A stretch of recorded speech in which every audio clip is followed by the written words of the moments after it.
कि 35 लाख गरीब लोग अगर तंग आकर रोडों पर निकल आए तो हुकूमत करेगी क्या? इस तरह अजरक इस शहर पर मुसल्लत करने की कोशिश की जा रही है ना, इस शहर को मकबूजा इलाका समझकर, यहाँ के मकीनों को अपना गुलाम समझकर।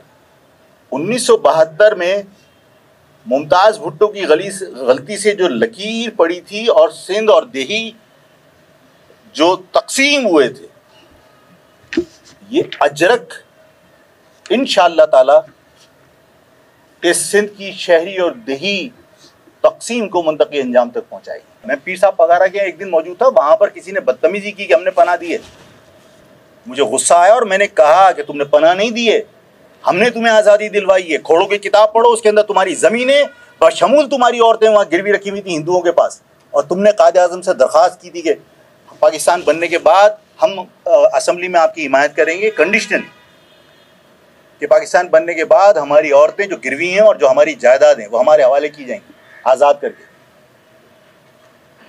इस शहर के अंदर जो बकवास करता है कि जो मानता है रहे और नहीं मानता चला जाए, तो इस शहर के लोगों को तुम माजी में देख चुके हो।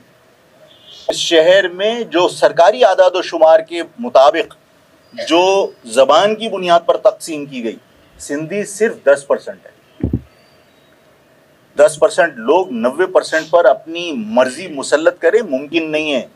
शहरी इलाकों में रहने वाले लोगों को जहन नशीन कर लेनी चाहिए कि जुल्म उस वक्त तक होता रहेगा जब तक आप बर्दाश्त करते रहेंगे। लिख के देता हूं कि जुल्फ़िकार अली भुट्टो ने जो लकीर खींची थी अर्बन और रूरल की, वो एक पुख्ता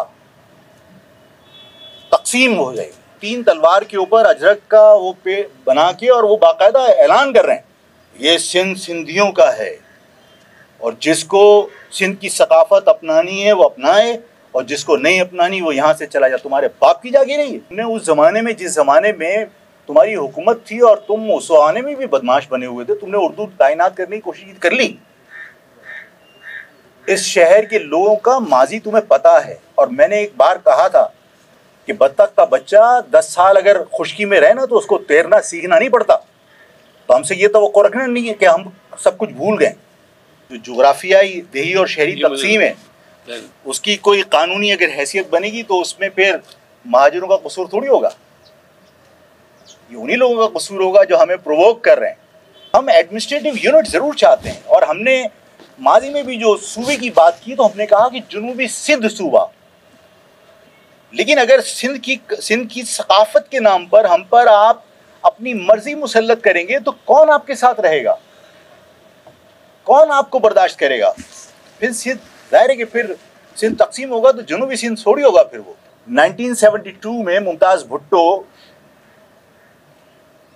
उसने भी आज की तरह सिंध के शहरी अवाम, गैर सिंधी अवाम के जज्बात की परवाह किए बगैर 1972 में भी असम्बली में एक कानून पास करा दिया था कि उर्दू हमेशा के लिए दफन कर दो, और इस सूबे की जो ज़बान होगी वो सिर्फ सिंधी होगी।